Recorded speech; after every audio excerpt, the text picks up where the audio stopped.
Então, vamos fazer o seguinte, eu vou já começando, enquanto isso vocês, quem ainda não se apresentou, vai se apresentando ali pelo chat, e aí a gente começa já a aula. Ontem vocês tiveram aula com a professora Tassiane, que é também procuradora legislativa, ela fez uma introdução à temática, né?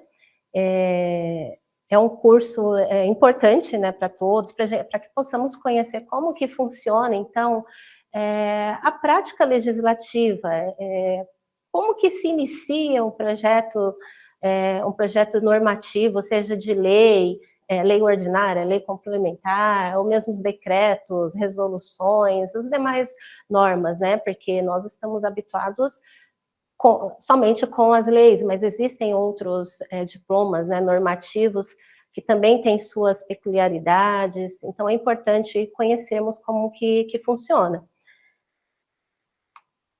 Então, no primeiro momento, para a gente conhecer o que a gente vai tratar aqui nessa aula de hoje, nós vamos falar sobre as espécies normativas e a iniciativa do processo legislativo. Então, o objetivo apresentar quais são essas espécies, as suas particularidades, e eu vou tentar trazer um pouquinho essas particularidades no nível tanto federal, que nos bancos acadêmicos, né, na faculdade, nós vemos um pouquinho ali em direito constitucional, o processo legislativo, mas a gente vê com base na Constituição Federal, né, mas nossa realidade, nós estamos no município, né? Então é importante conhecermos o processo legislativo também no estado e nos municípios onde as coisas acontecem, né?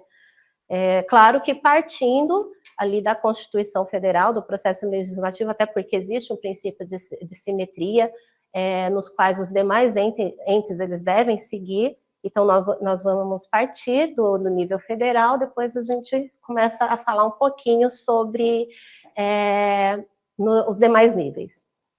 Né? E a gente discutiu um pouquinho sobre a iniciativa do processo legislativo, tentar destacar aí alguns exemplos práticos, e se der tempo, vou tentar trazer para vocês, e ainda que não consiga tratar aqui dentro, no ambiente de aula, no material que provavelmente vai ser disponibilizado para vocês, a gente falar um pouquinho do que acontece antes do processo legislativo, mas vamos focar primeiro no objeto, né, do curso, do objeto da aula em si, que é a iniciativa do processo legislativo, e ao final, se houver tempo, nós falamos um pouquinho sobre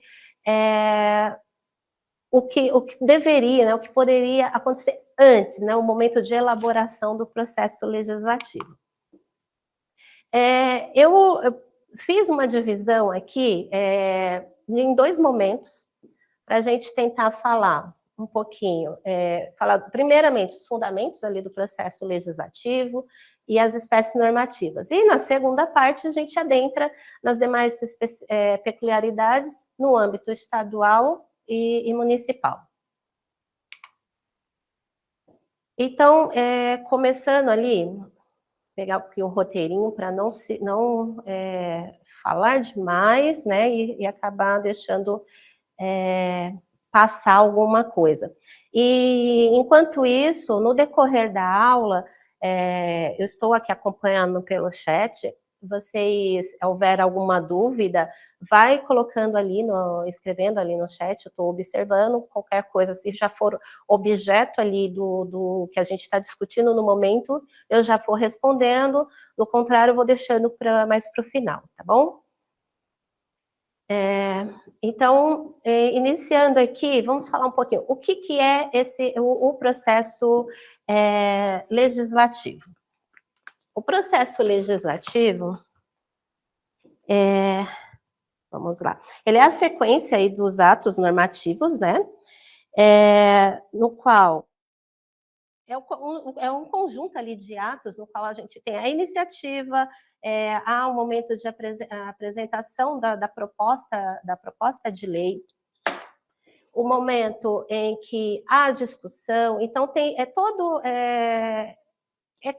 cada sequência de cada ato, que ocorre durante a discussão, né, a apresentação do processo, da proposta legislativa, os quais aqui muitos já conhecem, que são procuradores do Legislativo, o momento que vai para discussão nas comissões, discussão em plenário e assim vai. E aí existem alguns princípios relacionados ao processo legislativo em si, um momento, que é o processo legislativo em si, que são a separação dos poderes, a legalidade, o devido processo legal. E aí eu não vou adentrar muito nessa questão, porque opa, voltou demais aqui. Eu não vou discutir muito sobre os princípios do processo legislativo, porque será o objeto de aula amanhã com o excelente professor, né, Alexandre Sakimura. Então, ele vai trazer melhor sobre essa temática, tá bom? Mas, a princípio, tem a separação dos poderes, que está ali disposto ali no artigo 2º ali da Constituição Federal, né, que os poderes da União são independentes, harmônicos entre si, né, que são o Legislativo, Executivo e Judiciário. Dentro desse princípio, nós tratamos ali das questões das competências que são atribuídas ao Legislativo, inclusive com a possibilidade até de haver essa delegação ao Executivo, e a própria Constituição e as demais normas, elas trazem ali também questões de competência reservada. O outro princípio é o da legalidade, né? E aí, então, toda produção legislativa, nós sabemos, ela precisa, né, observar os ditames legais, bem como os constitucionais, principalmente os constitucionais. É o princípio do devido processo legal, que está ali relacionado à observância dos ritos que estão na Constituição Federal, o princípio da publicidade, que é a transparência, né, dá conhecimento à sociedade em relação à nova lei, né, a nova norma em vigor. Então, dar acesso público ao processo legislativo é importante que haja esse é um dos princípios, talvez, mais importantes, né, de dar esse conhecimento, e o princípio da participação, entre outros, né, o princípio da participação, que é um incentivo aí à participação popular no processo legislativo.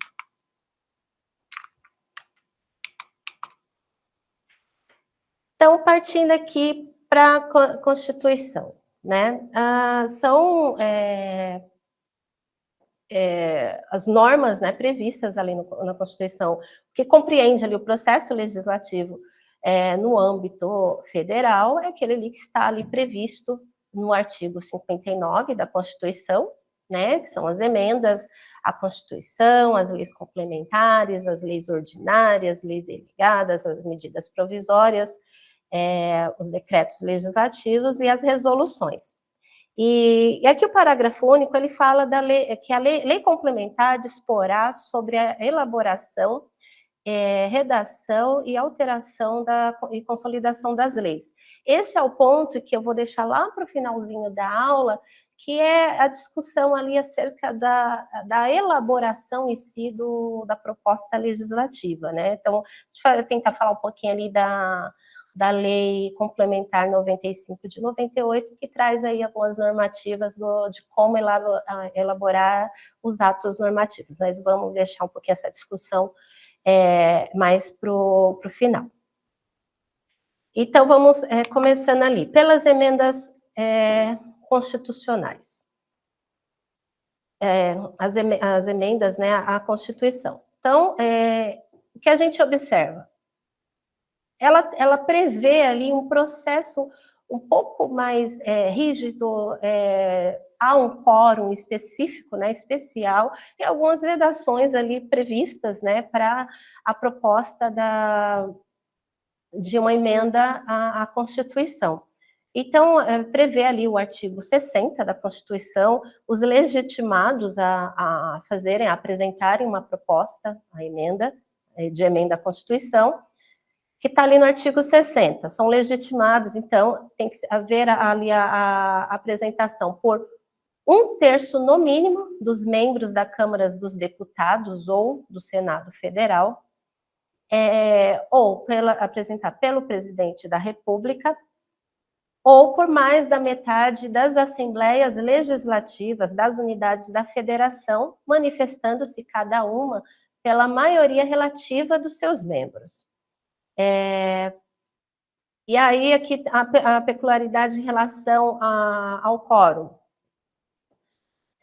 Há um quórum especial, então, a proposta ela vai ser discutida e votada em cada uma das casas do Congresso, né, pela Câmara dos Deputados e pelo Senado, em 2 turnos, e é considerada aprovada se em ambos obtiver aí 3/5 dos votos dos membros de cada das respectivas casas, tá? E aí a emenda ela é promulgada pelas mesas das câmaras dos deputados e Senado, com ali tem o respectivo número de ordem. Tá. Aí uma das questões, aí entra algumas vedações. Não é objeto, né, não poderá ser objeto de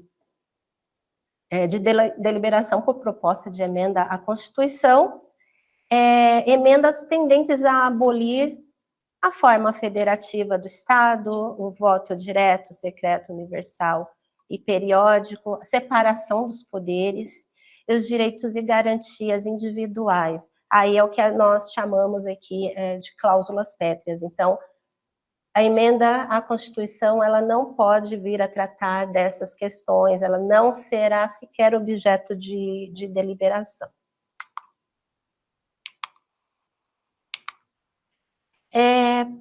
Agora, partindo ali para as leis ordinárias. Elas de uma aplicação mais genérica, né?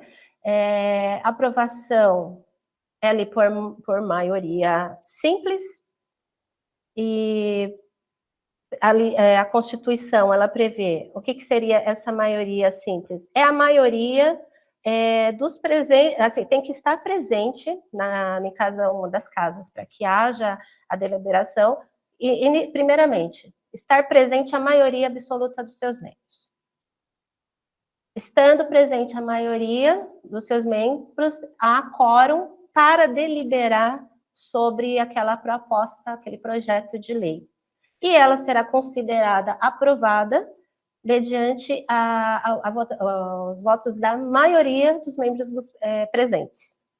Né? Primeiramente, existe um quórum para que haja a deliberação, e depois o quórum para aprovação, que vai se valer daqueles que estão ali presentes.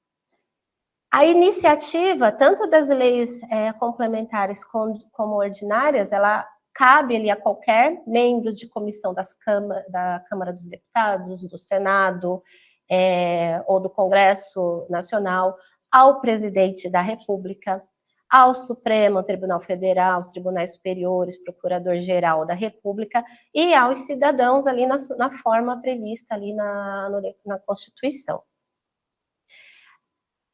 O parágrafo 1º do artigo 61, ele prevê ali algumas questões, o que a gente chama ali da competência de iniciativa privativa do chefe do executivo, né, do presidente da República, né, no âmbito da União.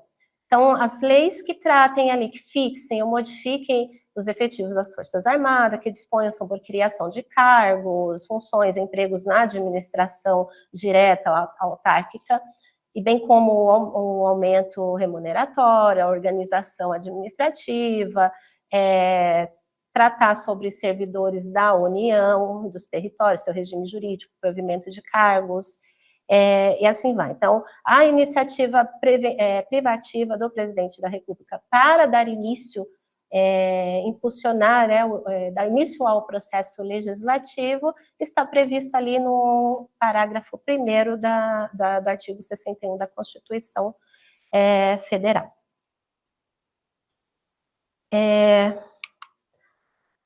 Falando das leis complementares, ela traz uma exigência de um quórum mais qualificado,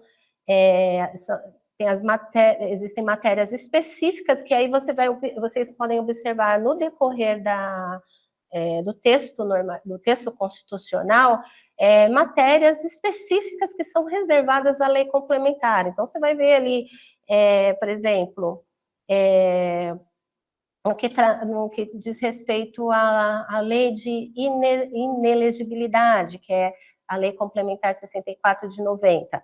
Ela surgiu ali da previsão constitucional, que está ali prevista no artigo 14, parágrafo 9º, no qual fala: lei complementar estabelecerá outros casos de inelegibilidade e os prazos de sua cessação, a fim de proteger a probidade, e assim vai. Então, vocês sempre verão que no decorrer do texto constitucional vai estar especificado: caberá a lei complementar estabelecerá, na forma de lei complementar. Então, no próprio texto constitucional estão especificadas, então aí está, no decorrer de todo o texto, vocês vão observar que há matérias que são reservadas à lei complementar. E elas são aprovadas pela maioria absoluta. Então, essa maioria absoluta é ali aqueles que estão relacionados aos membros diretamente. Então, é a maioria dos membros da Câmara, a maioria dos membros do Senado. Diferente ali da lei ordinária, que é maioria absoluta para dar início, para a discussão, para a deliberação. E para a votação, é maioria simples, né, que é a maioria dos que estão ali presentes. Eu coloquei aqui, eu até, se vocês quiserem depois observar alguns dos dispositivos que tem ali a previsão, né, de lei complementar tratará de tal matéria. Esse artigo 14, parágrafo 9º, o artigo 146, que fala ali do Sistema Tributário Nacional, e o artigo 163, que trata ali das finanças públicas. Leis delegadas. Observando ali, se vocês fizerem uma pesquisa no próprio site do Planalto, né, na parte de legislação, observará que nós não temos muitas leis delegadas. Inclusive, a lei delegada, ela é uma competência que é atribuída ali ao presidente da República, né, mediante delegação do Congresso Nacional. E aí, fazendo essa pesquisa, observei que depois da Constituição Federal, há somente duas leis, que é a Lei 12, Lei Delegada número 12 e 13, que é de 92, que tratam aí, respectivamente, da instituição da gratificação de atividade militar para os servidores militares federais das Forças Armadas, e a outra que institui gratificação de atividade para servidores civis do Poder Executivo, rever algumas vantagens e dar outras providências. Então, isso é o que está ali previsto. E a Constituição, ela traz ali algumas limitações, né, do que não pode... não pode ser objeto de delegação. Que são alguns atos que são já de competência exclusiva do Congresso Nacional, os de competência privativa também da Câmara dos Deputados e do Senado, e as matérias que são reservadas à lei complementar, e nem as legislações sobre a organização do Poder Judiciário, Ministério Público, a carreira e a garantia de seus membros, nacionalidade, cidadania. Então, as vedações, elas estão aí previstas no artigo 69, parágrafo 1º.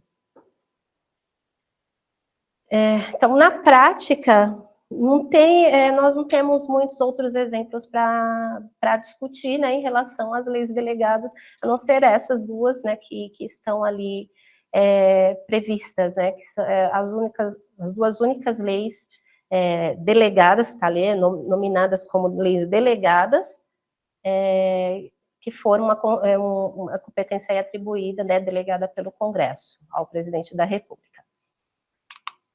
Agora, falar um pouquinho sobre as medidas provisórias. Nós sabemos, né, que as medidas provisórias, para serem editadas, elas precisam apresentar ali um requisito de relevância e urgência. Existe aí uma discussão, tem que haver um processo de conversão de lei sob pena de perder os efeitos, né, do que foi tratado ali na medida provisória, como prevê ali o parágrafo 3º do artigo 62, né, que perderão a eficácia, né, desde a edição, se não forem ali convertidas em lei no prazo de 60 dias, podendo ser prorrogado. Né, em igual período, devendo o próprio Congresso Nacional disciplinar sobre o decreto legislativo as relações jurídicas delas decorrentes. Aqui, eu observei que há uma crítica, né, do centenário, professor José Afonso da Silva, em relação às medidas provisórias estarem previstas, né, na Constituição.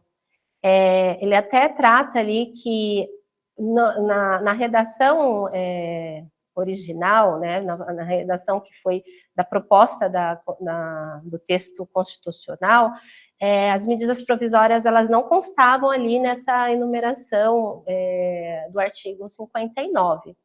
Né? E aí, na opinião dele, né, ele coloca que nem era para estar mesmo, né? Mas ele critica, né, que não tinha que constar, e ele entende que foi uma previsão ali indevida de constar entre, ali na aprovação do texto final, a previsão das medidas provisórias, já que já que elas são editadas tão somente pelo presidente da República. E aí fica aí para a reflexão de vocês se de fato deveria, não, por que está prevista ali no texto constitucional.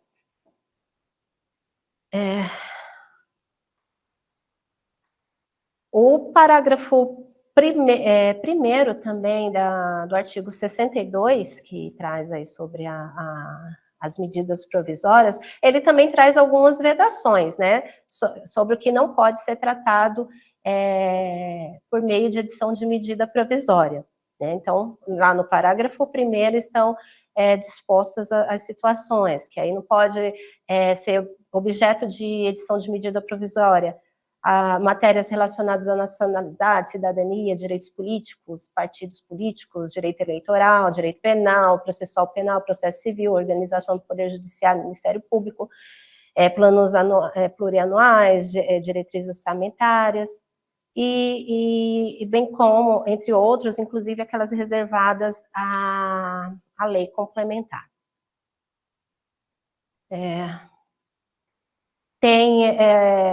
Aqui a gente já falou sobre o caso de não ser discutida, né, porque ela precisa ser convertida para manter ali a sua eficácia, ela precisa ser convertida em lei, né, se não for, então ela perde a sua eficácia.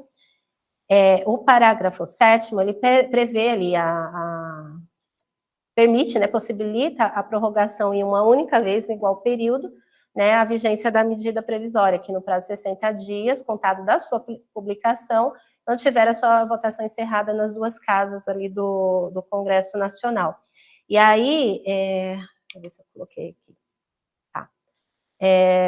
Foi ali o que aconteceu com a medida provisória 936, né, de 2020, que tratou ali do programa emergencial de manutenção do emprego e renda.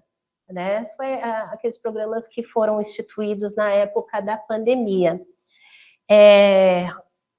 já estava se passando, né, essa medida provisória, ela foi convertida posteriormente, e a medida provisória, ela foi editada dia 1º de abril de 2020, e ela foi convertida na Lei Federal 14.020, em 6 de julho de 2020. Se vocês forem observarem, ultrapassou aí os 60 dias, mas no decorrer aí desse prazo, o prazo foi correndo, em maio, né, de 2020, foi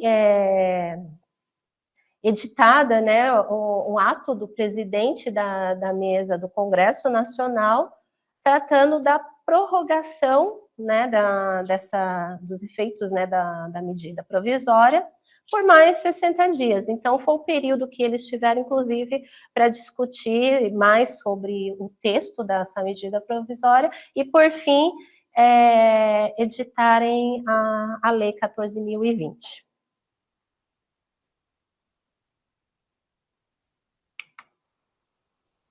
Agora,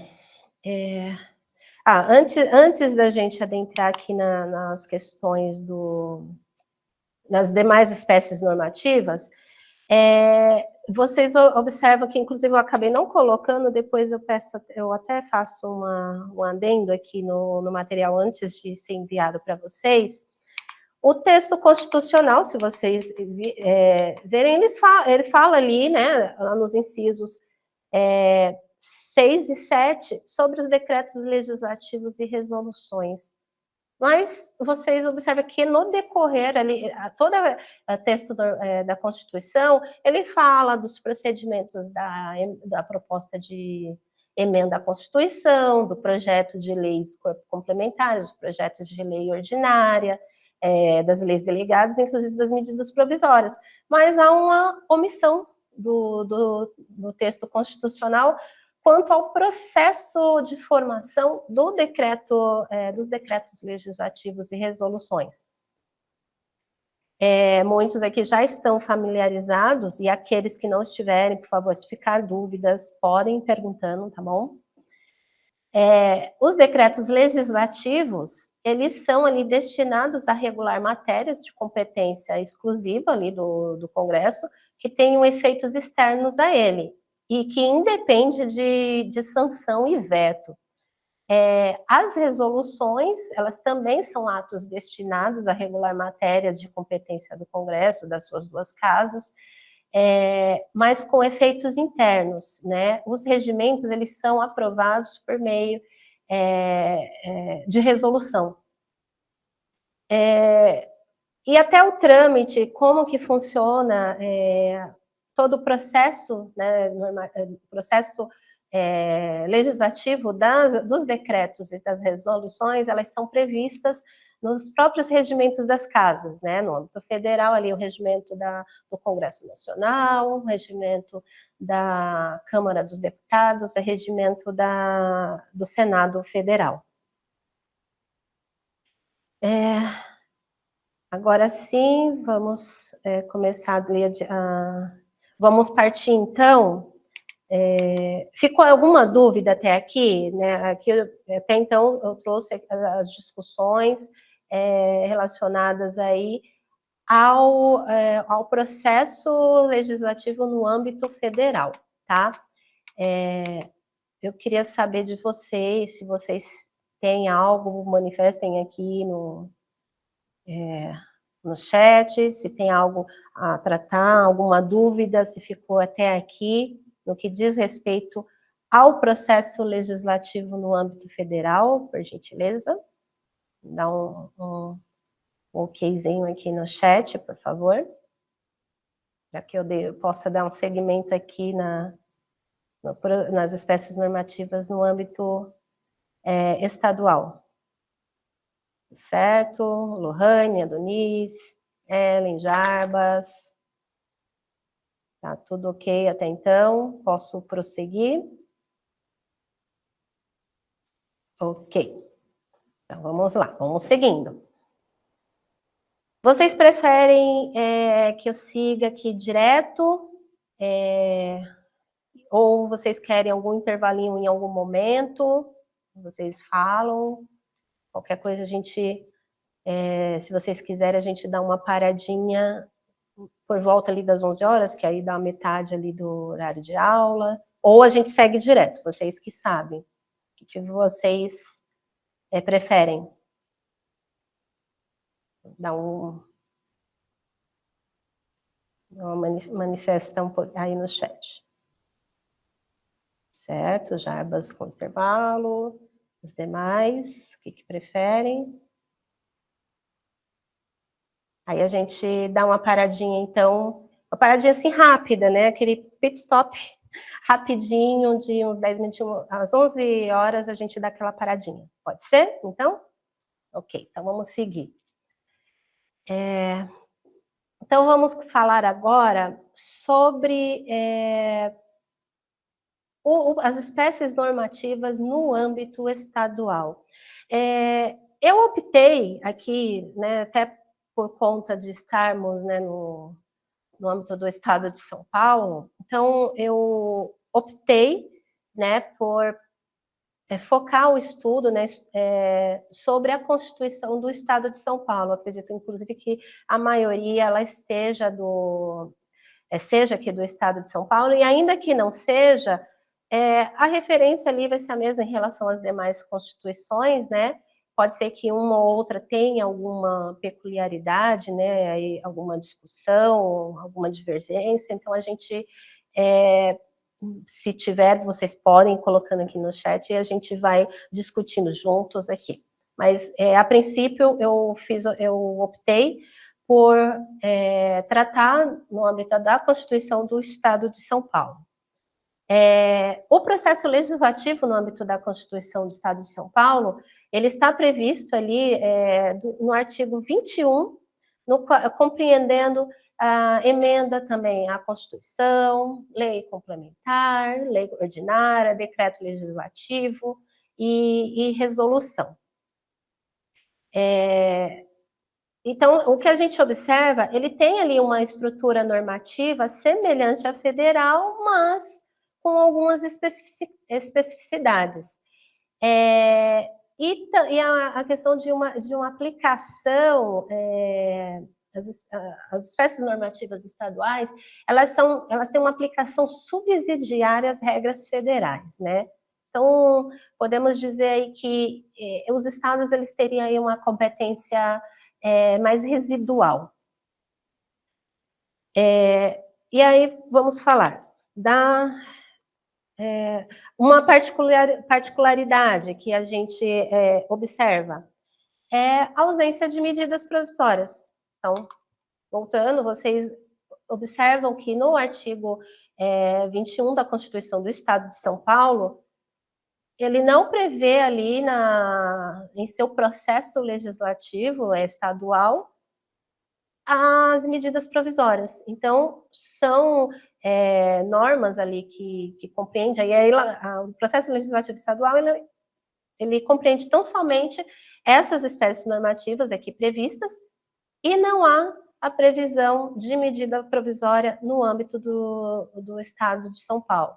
E nós vamos até tratar um pouquinho lá na frente, quando for falarmos sobre as espécies normativas no âmbito municipal, vocês vão ver que tem algumas discussões, mas lá na frente a gente volta a falar sobre isso. Então, as emendas à Constituição do Estado de São Paulo, ela segue ali a mesma, há uma semelhança, ela segue ali a mesma estrutura da Constituição da República, né? Ela apresenta ali como legitimados, né, para apresentar uma proposta de emenda à Constituição, 1/3 no mínimo dos membros da Assembleia Legislativa, o governador do Estado de São Paulo, ou mais de 1/3 das câmaras municipais do Estado, manifestando-se cada uma delas pela maioria relativa dos seus membros, e os cidadãos mediante iniciativa popular assinada por, no mínimo, 1/3 de seus eleitores.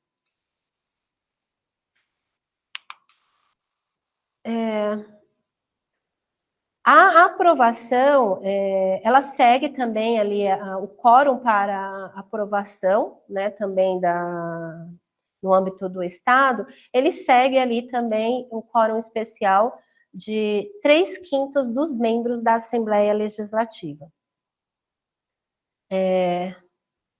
Não, então, ela deve ser discutida e votada em 2 turnos, então, considerando-se ali aprovada, mediante o voto favorável de 3/5 dos deputados estaduais. Lei complementar. Ela também tem um quórum especial, elas são consideradas, né, aprovadas quando obter o voto favorável da maioria absoluta dos membros da Assembleia Legislativa, né? E aí a Constituição estadual ela prevê que consideram-se ali, no âmbito ali da criação ali de órgãos, né, também no âmbito estadual, consideram-se leis complementares, está ali no artigo 23, parágrafo único, né, que são as leis de organização judiciária, a lei orgânica do Ministério Público, da Procuradoria-Geral do Estado, da Defensoria Pública, da Polícia Civil, da Polícia Militar, Tribunal de Contas, entidades descentralizadas, fisco estadual, o Estatuto dos Servidores Civis e Militares, o Código de Educação, Código de Saúde, Código de Saneamento Básico, Código de Proteção ao Meio Ambiente, Código Estadual da Proteção contra Incêndios e Emergências e Lei sobre Normas Técnicas de Elaboração Legislativa. Também a lei que institui regiões metropolitanas, aglomerações, entre outros, né? São objetos de lei complementar, aquelas que também impuser requisitos para a criação, incorporação, fusão, desmembramento de municípios, também tem que ser por lei complementar. Também prevê ali o parágrafo 2º, né, do artigo 24, que compete ali, aqui já envolve a questão da iniciativa, né, o artigo 24, em si, ele traz ali quem são os legitimados também para propor, para dar início ao processo legislativo das leis, tanto complementares quanto as leis ordinárias. Então, cabe a qualquer dos membros ou comissão da Assembleia Legislativa, ao governador do Estado, ao Tribunal de Justiça, ao Procurador-Geral do Estado e aos cidadãos na forma ali prevista na Constituição. E aí tem a questão da competência exclusiva do governador do Estado, que a iniciativa de leis que disponham aí, aqui coloco como exemplo, né, para a criação dos seus órgãos, né, da sua extinção de órgãos no âmbito da administração pública do Estado, a criação e extinção de cargos, funções e empregos públicos,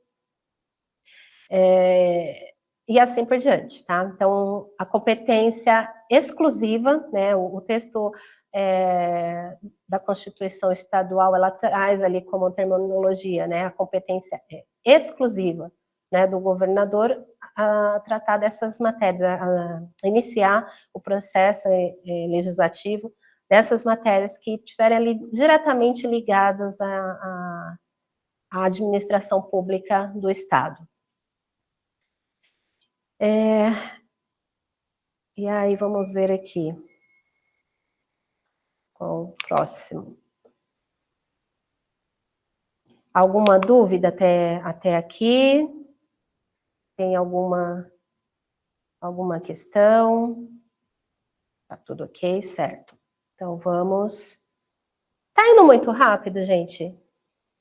Né? Porque, assim, tem muita coisa para falar, mas, ao mesmo tempo, o assunto, ele é muito direto, né? Toda normatização, ela está ali prevista no texto, seja da Constituição do Estado, quando tratar das espécies normativas no âmbito federal, da Constituição do Estado. Então, são discussões assim muito muito diretas, né? Então, tanto é que depois, após, né, conforme no decorrer, eu conto até com a participação de vocês, se eu tiver alguns exemplos, alguma coisa, a gente tentar trazer aqui para discussão, tá bom? Eu acho que de especificidades é essa. Então, eu já mencionei aqui sobre a ausência, né, das medidas provisórias no âmbito do Estado de São Paulo. E aí tem uma questão, né, que a gente vai entrar já a seguir para falar um pouquinho sobre as espécies normativas no âmbito municipal, a necessidade aí de seguir, que aí é a questão da simetria, né, o princípio da simetria constitucional, que algumas questões, elas têm que seguir ali o que está na Constituição Federal, a Constituição do Estado seguir o que está na Constituição Federal, e os municípios, né, a lei orgânica dos municípios seguir o que está na Constituição Estadual e Federal, tá? Aqui, na Constituição do Estado, o Constituinte Bandeirante, ele optou, né, por não prever a medida provisória em seu texto constitucional. Talvez ali, com o mesmo pensamento, com a mesma opinião do que, como eu mencionei lá atrás, do professor José Afonso da Silva, né, que não haveria essa necessidade de fazer constar, né, essa previsão. Só que a partir do momento que não há, então o Estado também não pode simplesmente dispor dessa espécie normativa, né? Então, ele está atrelado a fazer tão somente o que está aqui na Constituição do Estado. Ele não poderia criar também uma espécie normativa totalmente diferente, né, que não existisse na Constituição Federal. Então, essa é mais uma questão a ser observada. Ele pode até omitir, né, assim, optar por não prever uma espécie normativa, como de fato fez, e não previu a medida provisória no texto constitucional do Estado de São Paulo, mas também não poderia inventar uma outra espécie normativa qualquer e fazer constar ali no texto constitucional, tá? Então, vamos lá. A gente falou... Bom, eu acho que aqui já dá para a gente adentrar e aí discutir um pouquinho sobre as espécies normativas no âmbito do município de São Paulo. Aqui, assim como na Constituição, com a opção da Constituição do Estado de São Paulo, eu também fiz uma opção por tratar da lei orgânica do município de São Paulo, até porque, se observarmos algumas outras leis orgânicas, elas basicamente seguem o mesmo texto, né? Claro que alguns eles trazem ali suas peculiaridades, aqui os procuradores legislativos de câmaras podem dizer até melhor.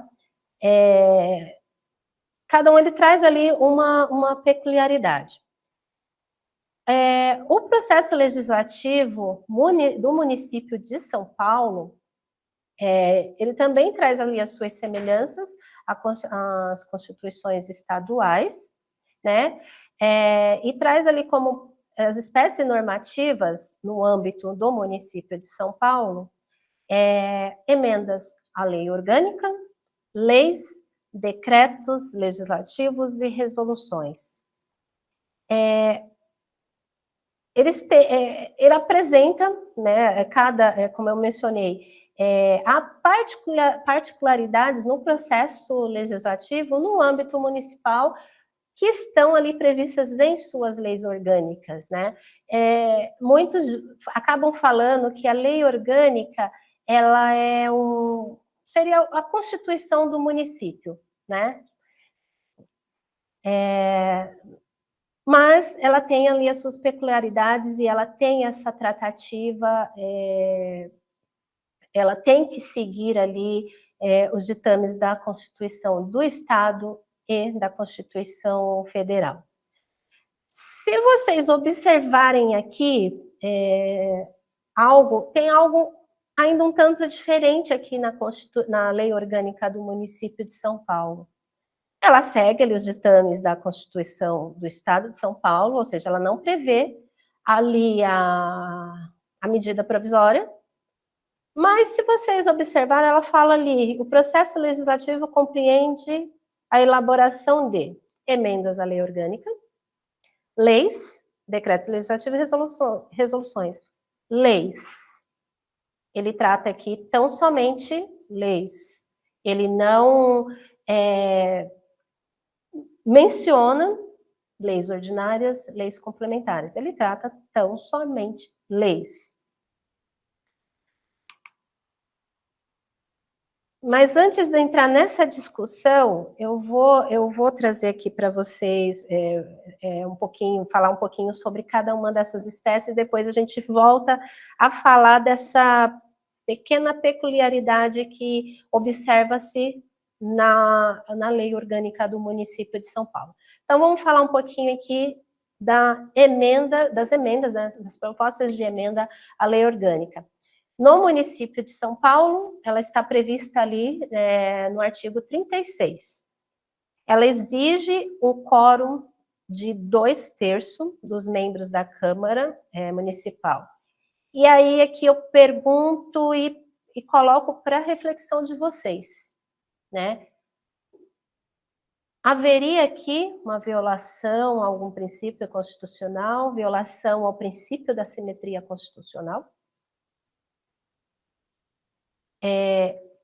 Eu até fui pesquisar em algumas leis orgânicas, observei a lei orgânica do município de Laranjal Paulista, onde a professora Tassiane é procuradora legislativa, a lei orgânica do município de Diadema, no qual eu sou a procuradora legislativa na Câmara Municipal, ambas também prevê um quórum para aprovação de emenda à lei orgânica de 2/3.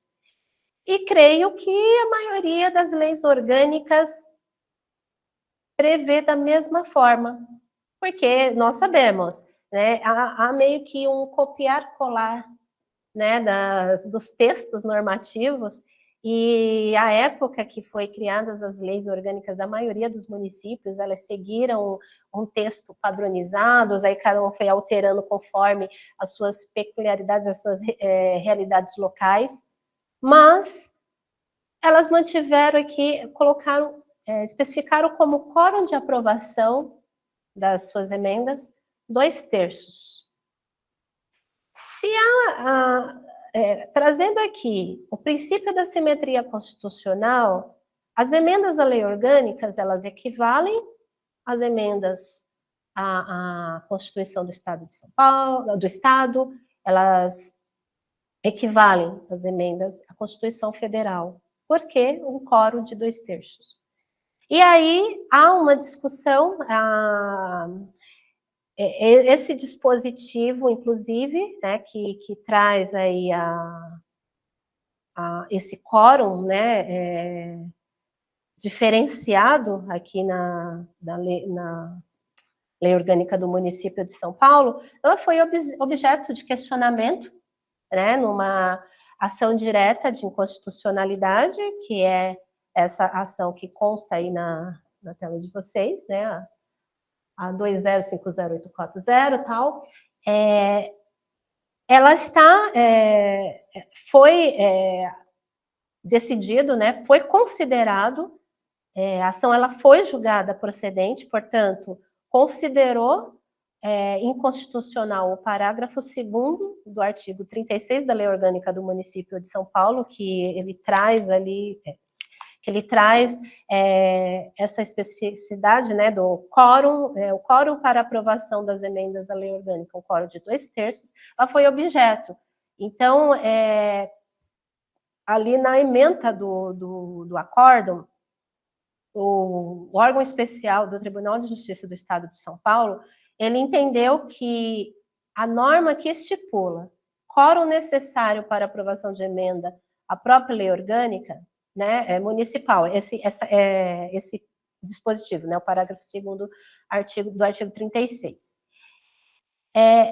Ele entendeu que há uma violação ao regime constitucional vigente, né? Ele entendeu, né, que há essa violação configurada.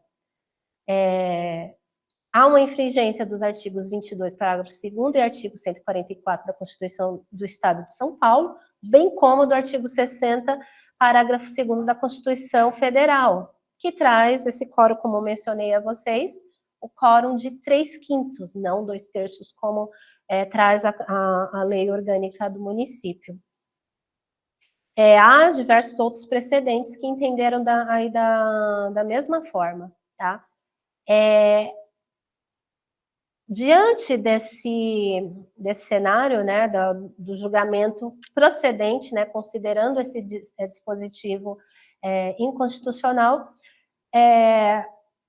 o município de São Paulo, ele ingressou, né, com recurso, né, impetrou um recurso extraordinário, interpôs, né, o recurso extraordinário junto ao STF, no qual deu entrada agora em março, né, de 2025, então está bem recente, então ainda encontra-se em tramitação. Então vamos aguardar, né, qual vai ser a decisão do STF em relação a essa questão, né, se ele vai considerar a questão de autonomia municipal, que pode haver esse quórum diferenciado no âmbito das leis orgânicas ou não, tem que seguir o que está na Constituição do Estado e na Constituição Federal. Então, fica aí mais um ponto de reflexão para vocês estudarem, observarem a lei orgânica de vocês, né, do município de vocês. Acredito que deva estar como 2/3 também, o quórum. E, conforme for a decisão junto ao STF, se entender de fato que é inconstitucional esse dispositivo e que o quórum deve ser os 3/5, aí vocês já precisam ficar atentos. Eu recomendo que vocês sigam a tramitação, né, sigam esse processo que encontra-se no STF, siga aí os próximos capítulos, né, porque isso vai impactar, de certa forma, nos demais municípios. Se estiver com a mesma previsão, se o STF entender que deve ser mantido a decisão ali contida, o entendimento contido ali no acórdão, né, da decisão do Tribunal de Justiça do Estado de São Paulo, é uma consequência que recairá nos demais municípios. Então, antes que chegue, não espere chegar uma DI já, informem, né, as suas respectivas câmaras, né, sobre essa questão, essa necessidade, né, de mudança, né? Ou, do contrário, esperar em uma manifestação do próprio Ministério Público, né, por meio da sua Procuradoria-Geral de Justiça, interpor as ações, a ação direta de inconstitucionalidade. Mas, por hora, ainda continua, né, os textos dessa forma, não há manifestação do STF, ainda está cedo, né, nós sabemos como que funciona aí a questão das tramitações, então, deu entrada agora, então, pelo andamento que pudemos observar, ele está ali, foi dado vistas à Procuradoria-Geral da República, então, vamos aguardar aí as próximas, o andamento, né, desse processo, tá bom? Então, fica aí para reflexão. Então, vamos fazer o nosso combinado. Faltam 1 minutinho para as 11. Vamos dar uma paradinha, 10 minutinhos, o tempinho de... sim, Adonis, 2/3 também, né? Eu acredito que a maioria dos municípios, né, eu não consegui localizar, né, eu posso pesquisar até depois e passar isso para vocês, se há algum município que segue à risca o que está na Constituição do Estado e Federal. Mas até então, o que eu tenho de conhecimento, eu acredito que a grande maioria, se não todas, né, não vou arriscar dizer que são todas, mas acredito que tenham seguido esse padrão, né, de 2/3 aí do quórum de aprovação de emenda à lei orgânica, tá bom? Então, vamos fazer o nosso combinadinho. Vamos deixar 10 minutinhos, é o suficiente de beber uma água, de ir ao toalete, tá bom? Uma coisinha rápida e a gente volta falando das leis ordinárias e complementares, tá bom? Então, 10 minutinhos em ponto, nós voltamos aqui.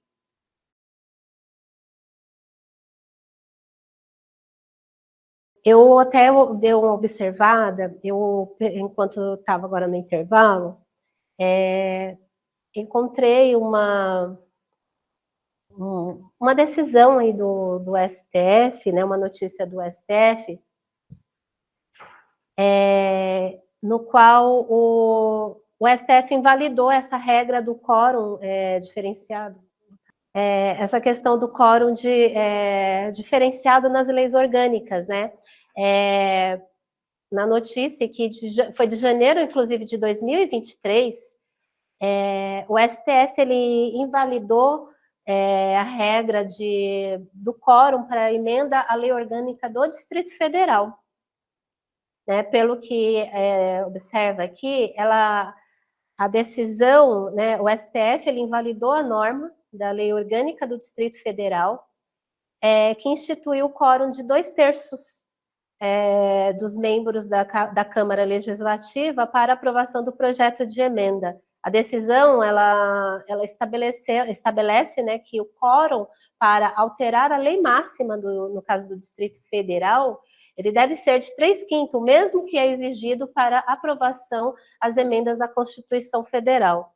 Né? Então, essa questão ela foi debatida na ação direta de inconstitucionalidade 7205, né, que foi ajuizada pela Procuradoria-Geral da República. Né?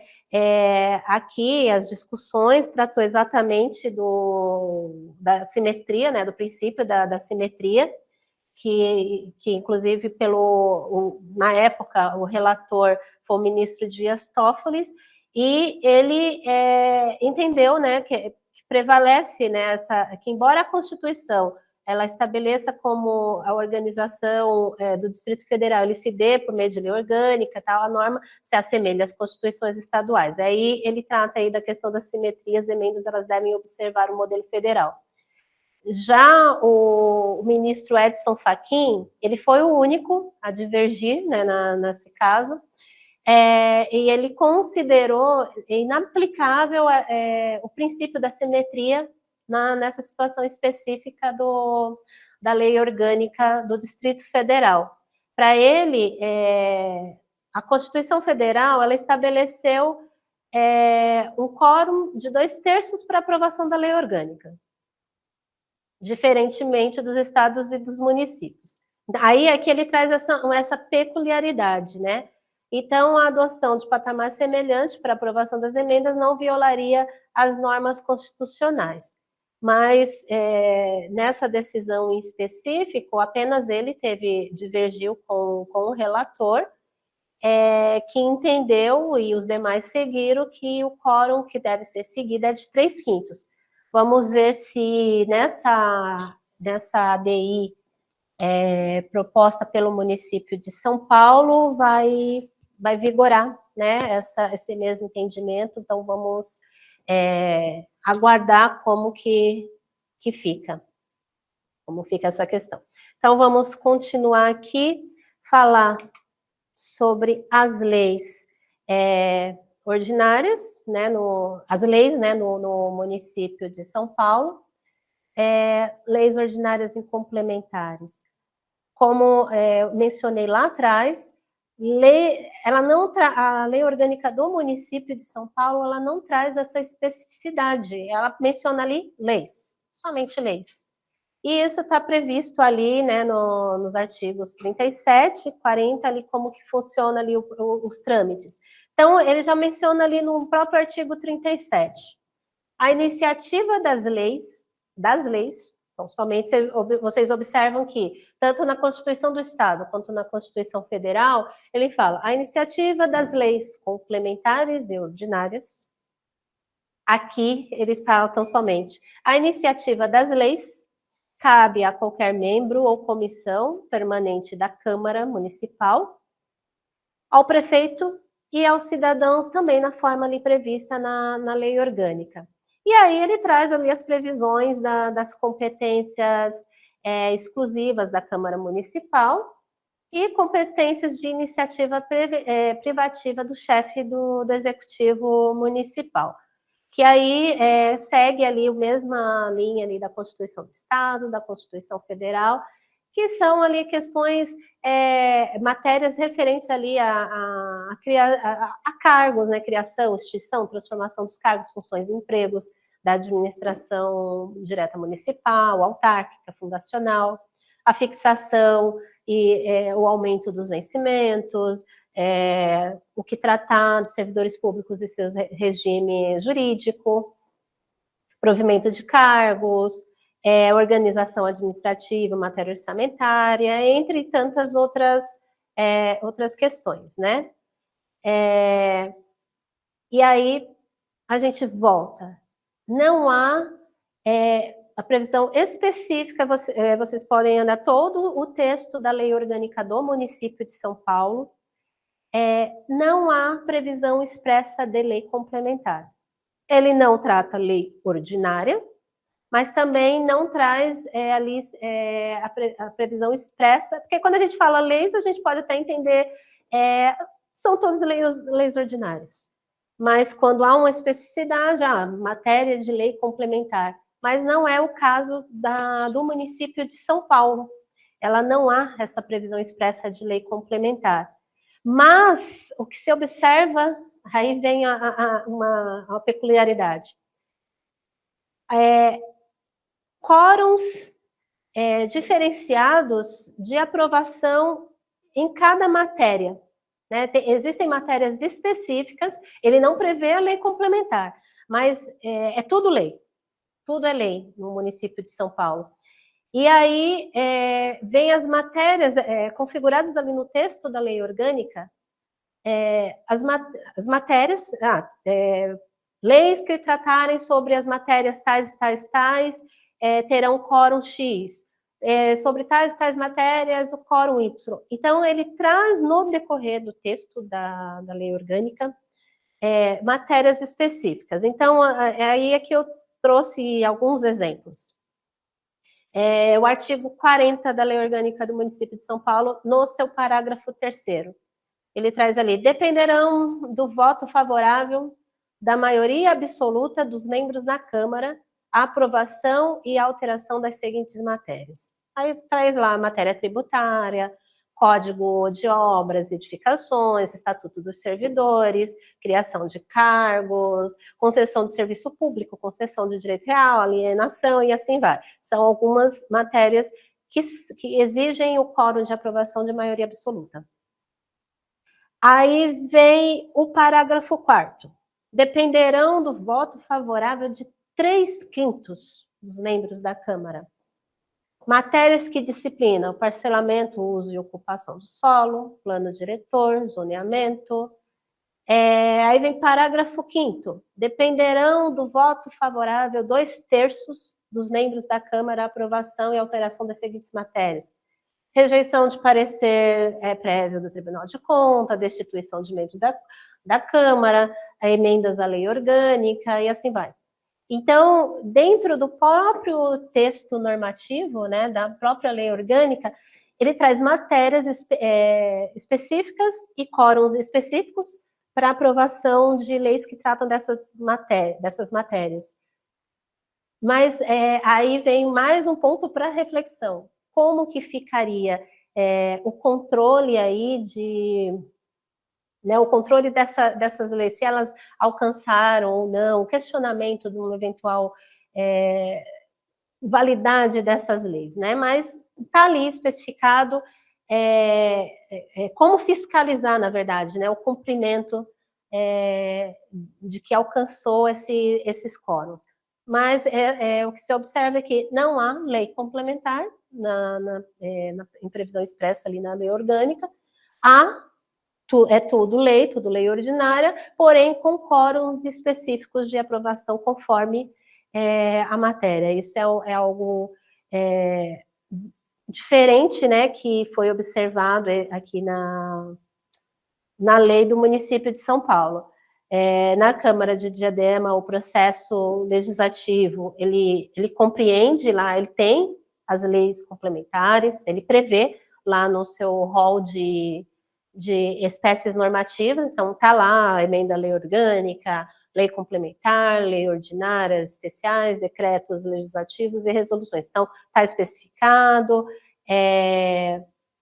Laranjal Paulista também tá ali especificado, ele exige ali, cadê? Vamos lá. Não, na verdade, o de Laranjal Paulista, ele também está como projetos de lei. Não sei se no decorrer aqui do texto fala em lei complementar. Mas aí vocês podem pesquisar também e já observarem a lei orgânica de vocês. Na do município de Diadema consta, porém na do município de São Paulo não consta e há essas especificidades. Continuando, que o tempo está correndo. Vamos lá. Resoluções e decretos. Há o dispositivo na lei orgânica mencionando que o regimento interno da Câmara Municipal, ele disciplinará os casos de decreto legislativo e resolução. Então, aqui, ela não se omitiu, né, ao tratar dessa questão, mas todo o processo legislativo dessas duas espécies normativas, elas estão disciplinadas no regimento interno da Câmara Municipal. Uma coisa importante de se tratar é que o decreto do executivo é totalmente diferente do decreto legislativo. O decreto legislativo a gente viu lá atrás, que são para tratar de questões atinentes ao órgão do legislativo e que tenham efeitos externos, né? E que não precisa, né, passar por sanção, veto do executivo. O decreto do executivo, ele é uma espécie normativa regulamentadora, ela trata ali para regulamentar, regulamentar questões administrativas, né? Então, ela difere aí do decreto do legislativo. O decreto do executivo, ele traz a regulamentação, às vezes, de leis, que requerem regulamentação em algum ponto específico. Nós observamos no âmbito do Poder Legislativo Municipal, por exemplo, hoje, embora o Poder Legislativo é o poder competente para legislar, né? A sua função típica é legislar, mas há muitas, como que nós podemos mencionar? Há uma mitigação desse poder, né? Porque muitas das questões que de fato impactam a realidade do município, elas estão ali na competência do Poder Executivo, né? Ele que tem as informações acerca dos recursos, acerca das políticas públicas que serão propostas. Então, nós vemos que há uma limitação muito grande no que o Poder Legislativo pode legislar, ou seja, claro, existe ali a questão do tema, que é o tema 917, que autorizou, né, o Legislativo a tratar sobre diversas matérias, desde que não adentre as questões de estrutura organizacional, né, estrutura da administração pública, né, do município, mas ainda assim eu vejo, aí é uma opinião pessoal, eu vejo ainda com uma certa limitação. Obviamente que nós, como estando ali no legislativo, nós vamos defender ali a questão da a legitimidade do Poder Legislativo, né, da Câmara Municipal, de apresentar propostas de lei.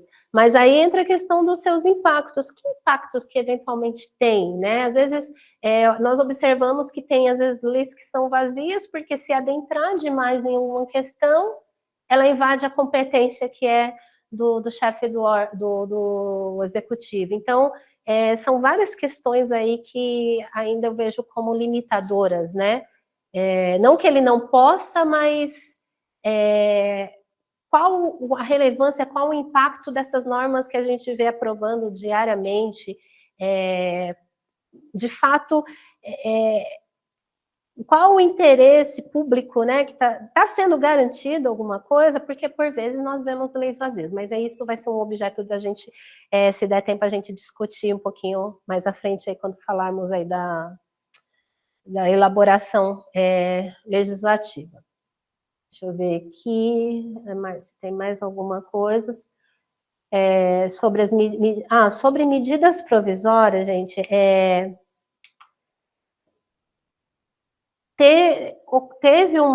houve uma decisão, porque como nós vimos, a Constituição do Estado de São Paulo, ela não previu a medida provisória ali no seu rol, nas suas espécies normativas, né?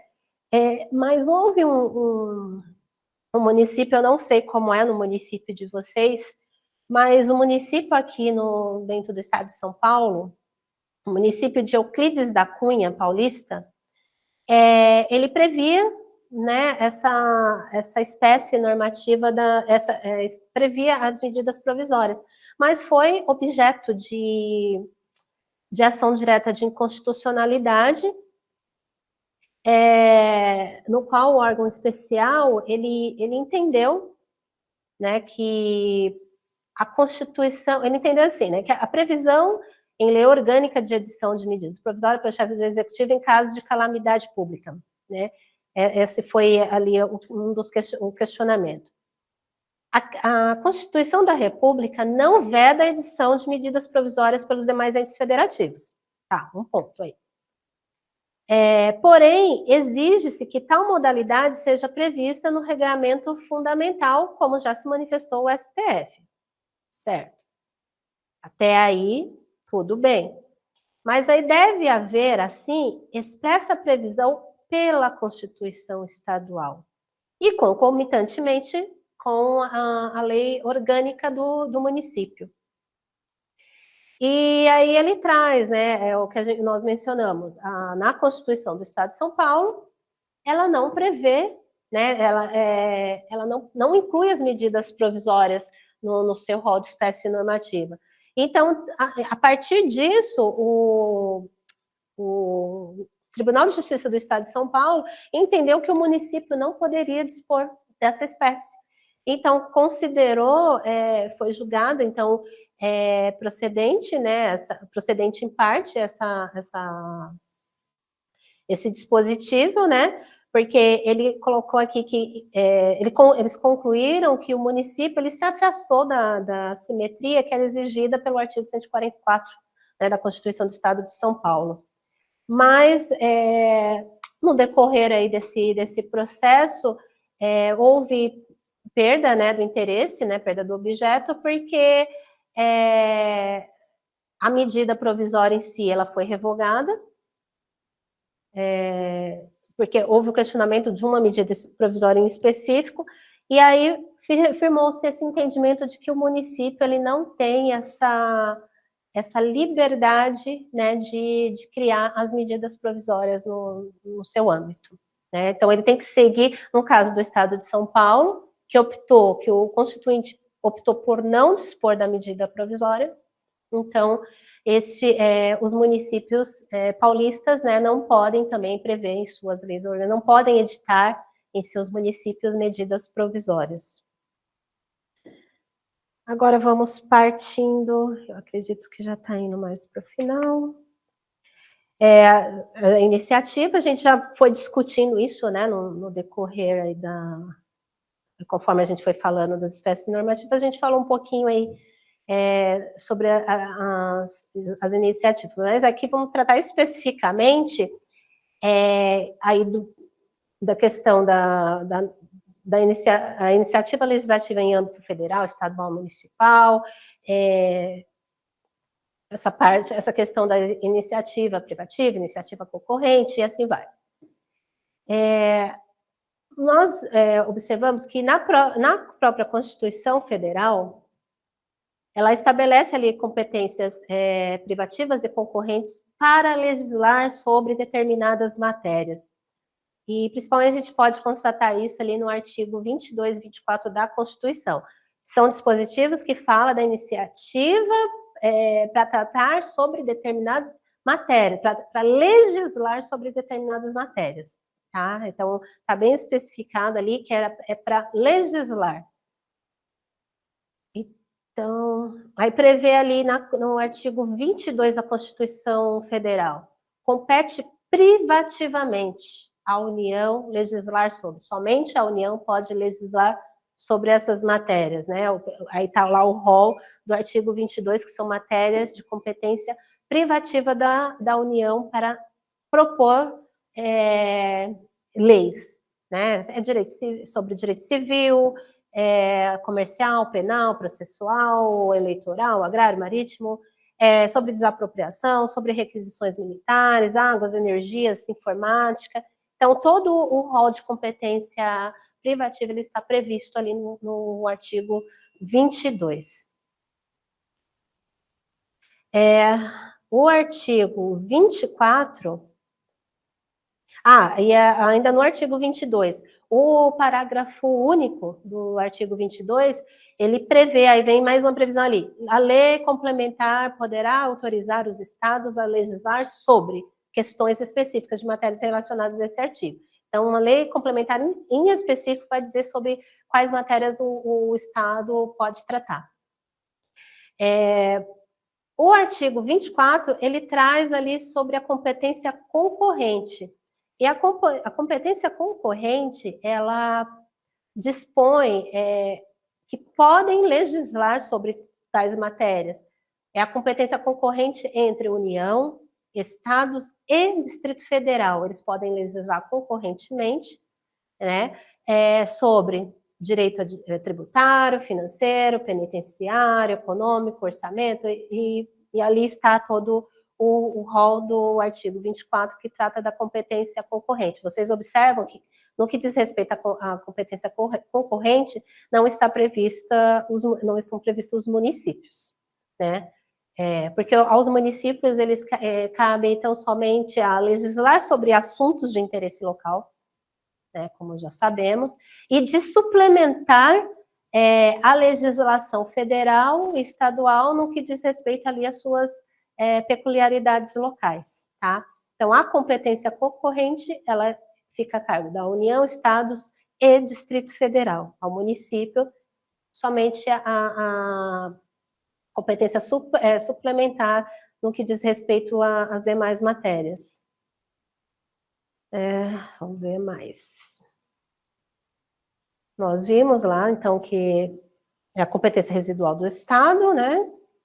Ao município. O artigo 30, ele faz essa especificidade, né? De que compete aos municípios, né? Ele legislar sobre assuntos de interesse local e suplementar a legislação federal e estadual naquilo que couber. E aí aqui vem mais uma questão que aí fica mais a título também de reflexão e discussão, para vocês pensarem. Sim, boa pergunta, Lohane. Essa questão do interesse local é aquilo que é algo que é muito específico do município e que não transcende ao seu território, entendeu? Porque às vezes há matérias, por exemplo, pelo menos eu observo muito isso nas câmaras municipais. O parlamentar, ele propõe um projeto de lei que praticamente ele faz a cópia ipsilíteris da lei estadual ou federal. Onde que aí a justificativa dele é interesse local, mas onde está o interesse local? É uma coisa, nesse caso específico, ela transcende as barreiras daquele território específico. Ele não trouxe nenhuma... ele pode tratar de uma matéria, de uma lei de uma matéria específica que está tratada numa lei estadual ou federal. Mas ele tem que trazer ali dentro do seu texto normativo essa especificidade, essa peculiaridade local, algo que não transcende as barreiras do território municipal. E tem que ficar demonstrado ali que determinada situação, ela ocorre ali naquele município, que determinada situação, ela está sendo específica, está acontecendo ali naquele município. Então, ele vai suplementar, ele pode fazer referência, tratar de uma matéria que já está em outra lei, mas ele tem que trazer, suplementar, né? Aí é quando a gente fala da competência suplementar aquilo que já está na lei estadual federal, mas é acrescentar algo que é específico. E os assuntos de interesse local é aquilo que perpassa somente, são matérias que ela não vai transcender, não sei se eu estou conseguindo ser clara para você, ela não vai transcender ao território municipal, tá? Se você tiver até algum exemplo específico para me trazer, pode escrever aí eu tento te demonstrar se haveria ou não, ali como a gente demonstrar dentro dessa temática, se haveria ou não interesse local. Se você tiver algo específico, já pode ir colocando no chat que eu volto a te responder. Deixa eu ver, acho que nesse ponto, eu acho que é mais isso. Um ponto interessante, assim, que hoje podemos dizer que está um pouco assim na moda, né? Legislar sobre assuntos relacionados à proteção animal. Isso ainda envolve uma questão também de ambiental, de meio ambiente. O município ele pode tratar dessas questões, mas às vezes o parlamentar ele propõe algo em específico, por exemplo, o município A ele tem um problema muito sério, muito grande de abandono de um grande número de animais. Aquele é específico daquele município. Você anda na rua, você vai tropeçando em vários animais, porque há uma incidência muito grande, ou de abandono, ou muitos animais soltos. Algo, assim, aqui é um caso totalmente hipotético, tá? É um exemplo assim que tá vindo à mente agora. Pode, de repente, tratar algo específico para monitorar esses animais, procurar saber se eles têm donos, trazer orientações e até trazer textos normativos que prever alguma sanção a donos de animais que deixam seus animais soltos assim, sem um acompanhamento, que não são microchipados e que não tem identificação, é algo assim hipotético. Então, há um problema específico ali naquele município, com muitos animais soltos nas ruas, então vem um parlamentar e fala, não, vamos regular isso daqui, ou a gente vai pegar todos esses animais e vai levar para um abrigo, ou se o município eventualmente tiver órgão que possa acolher esses animais e depois encaminhar para adoção, dar todos os cuidados e encaminhar para adoção, ou tentar identificar os seus tutores e apresentar ali orientações, sanções, se animais que têm identificação estiverem soltos, assim, algo específico. É mais ou menos no exemplo bem hipotético, né, que condiz bem com a realidade hoje, com essa proteção, né, da causa, essa normatização aí da causa animal, é um exemplo hipotético assim que me vem à mente.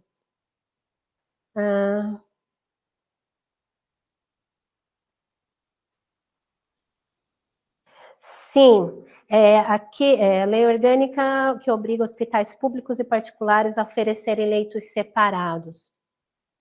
Sim, é porque isso já é um direito, assim, se fosse assim, a gente vê assim, quem seria o destinatário dessa norma? Seria essas mães que perderam seus bebês, né? Elas seriam as destinatárias dessas normas. Mas por que só no município X essas mães teriam direito a um leito separado.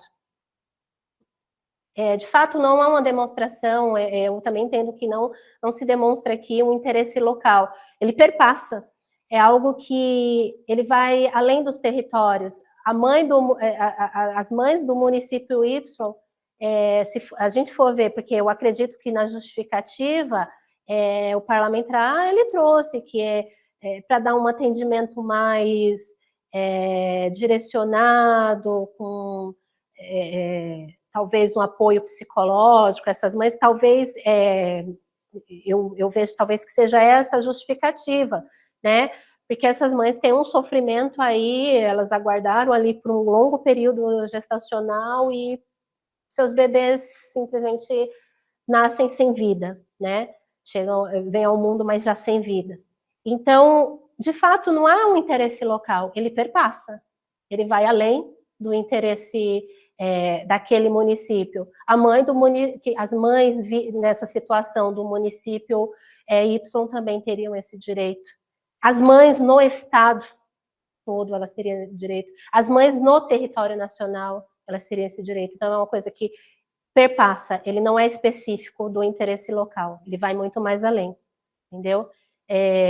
Nesse caso, assim, eu entendo que, de fato, não há um interesse local para ser normatizado, mas pode sim o executivo ele dispor nos seus hospitais públicos, aí é uma questão de usar a indicação, por exemplo, de propor que nos seus municípios, aí pode ser uma questão de política pública do município, falar, as mães do meu município, eu vou dar eu vou prever essa disponibilidade, eu vou dispor para as mães no meu município, mas não com a justificativa de interesse local. Ali ele vai com um olhar mais de dignidade da pessoa humana, uma questão mais social, né? Mas não com a justificativa de demonstração de interesse local. Não sei se eu consegui ser clara para você, Lohana.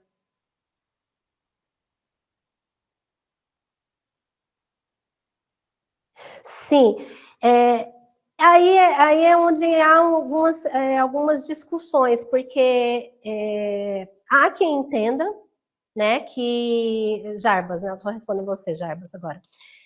Há quem entenda que invade realmente a gestão pública, mas você não está obrigando a criar assim, construir uma sala a mais. Você vai dispor de um espaço. Né? Você está pedindo para que o hospital disponha de um espaço específico, entendeu? É mais ou menos nesse sentido. Há quem entenda que, de fato, há. Mas aí esbarra na justificativa, por exemplo, a gente que vai defender o legislativo. Né? O executivo vai falar, você está invadindo minha competência, porque o hospital público é um órgão da administração pública e você está obrigando eu dispor de um espaço. Aí o legislativo vai falar, não, primeiro, o espaço você tem, o hospital já tem, os quartos já tem, você só vai dispor, leitos já tem, só vai dispor de leitos separados, mas leitos você já tem. Né? O parlamentar, ele vai, o poder legislativo vai se defender dessa forma. E outra, eu não estou invadindo, eu não estou dispondo, que aí entra no tema 917, eu não estou dispondo da estrutura organizacional, não estou pedindo para criar um órgão, eu não estou pedindo para criar um cargo, não estou pedindo nada disso, eu só estou pedindo para que haja uma separação. Você já tem o hospital, você já tem leitos, você só vai separar leitos, mas você já tem. Aquela mãe, ela não estava no... tem 10 mães que tiveram essa situação. Ela está em algum leito. Então, por que não separar e colocar essas mães num outro? Então, o espaço já tem. Então, a justificativa nossa, né, como advogado do Poder Legislativo, a gente entraria nesse sentido. Não, aí nesse caso não haveria, Lohane, porque o setor privado, ele tem que observar as normativas, né, do local onde ele está. Que nesse caso específico, aí eu trago isso para você, né? Nesse caso em específico, né, de o prefeito, eu entendo que ele justificou bem, né, o seu veto, né, de não demonstração do interesse local, mas não, mas a iniciativa privada, se colocando isso, não estaria invadindo essa iniciativa deles. Eles podem trazer outros questionamentos dizendo, olha, nós seguimos a legislação federal que nos diz isso, isso, isso, mas não há essa questão de invasão da iniciativa, não. Né? E aí entra nessa outra justificativa, assim, quando a gente vai defender pelo legislativo, né? Que fala, não, o espaço vocês já têm, eu só estou pedindo que vocês dêem um atendimento especial para essas mães, entendeu? É mais nesse caso. Mas a lei como um todo, né, voltando ao seu questionamento inicial, que se poderia dispor da lei dizendo que justificando como interesse local, eu não vejo a justificativa como interesse local. Não há por que diferenciar as mães daquele município A do município B se a situação é a mesma. Não sei se consegui ser clara para vocês, né? Aí aqui eu estou tentando mostrar os dois lados. O lado que a gente vai defender, nós, como advogados do Legislativo, como nós vamos defender a norma que foi proposta pelo Legislativo, mas também eu tentar demonstrar para vocês essa questão aí de que o que é, o que não é, o que poderia, o que não poderia ser um interesse local, tá? Porque é importante que, embora nós estamos para defender o órgão no qual estamos, mas nós também temos que entender como que é a dinâmica disso daí, tá bom? Então, vamos passando aqui, tentar correr um pouquinho.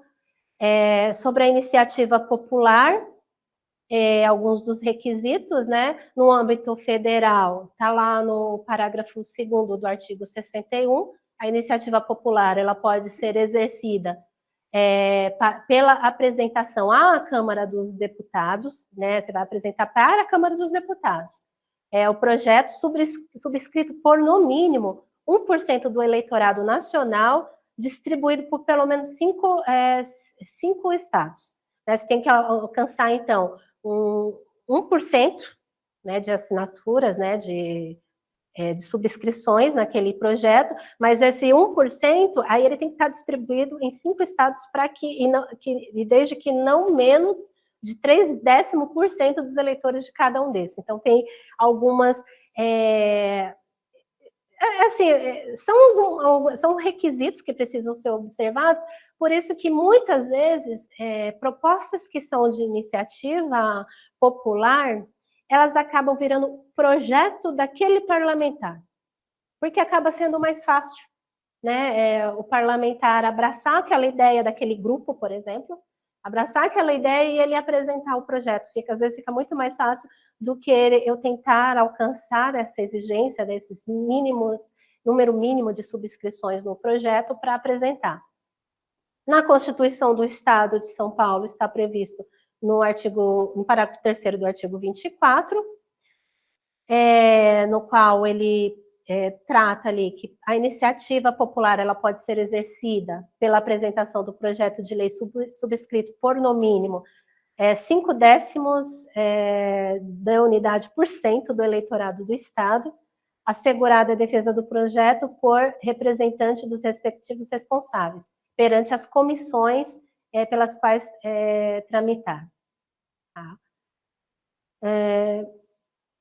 O eleitorado ele tem que ser distribuído em pelo menos 5 entre os 15 maiores municípios do Estado, com não menos que 0,2 de unidade por cento de eleitores para cada um deles. Então, mais uma vez aqui eu falo, né, um pouco dessa dificuldade, então às vezes é mais fácil um parlamentar abraçar essa ideia, né, e trazer e apresentar o projeto. No município de São Paulo, a previsão está no artigo 44, no qual prevê ali que para emendas, né, a lei orgânica poderá também ter a participação, né, popular, devendo ser necessária a manifestação de pelo menos 5% do eleitorado do município, e acho que é isso daqui. Então, está lá no artigo 44 da Lei Orgânica. Aqui, deixa eu ver aqui o próximo. A gente já entra aqui rapidinho aqui nessa questão da elaboração técnica legislativa. Vou tentar passar bem rápido, tá? Como nós falamos lá atrás, a questão do tema 917, né? Que trata ali sobre a competência de iniciativa de lei municipal que preveja a obrigatoriedade de instalação de câmaras de segurança em escolas públicas. Então, entra naquela questão que a gente discutiu anteriormente. E aí, a tese trazida pelo STF que não usurpa a competência privativa do Poder Executivo, a lei que, embora crie despesas, né, que aí, mesmo criando despesas, porque aqui a discussão envolvia isso também, ela não trata ali da sua estrutura ou atribuição de seus órgãos dentro do regime jurídico dos servidores públicos. Então, isso serviu muito para a defesa, né, dos órgãos do Legislativo, para defender as suas propostas de lei, então, com base nesse tema 917, tá bom? Agora aqui vamos tentar discutir aqui rapidinho essa parte da elaboração técnica legislativa. Nós falamos de todo o trâmite, né, assim, de como se inicia os processos legislativos, quem pode, quem são os legitimados, quais os quóruns, que isso vai ser melhor tratado aí no decorrer dos próximos dias.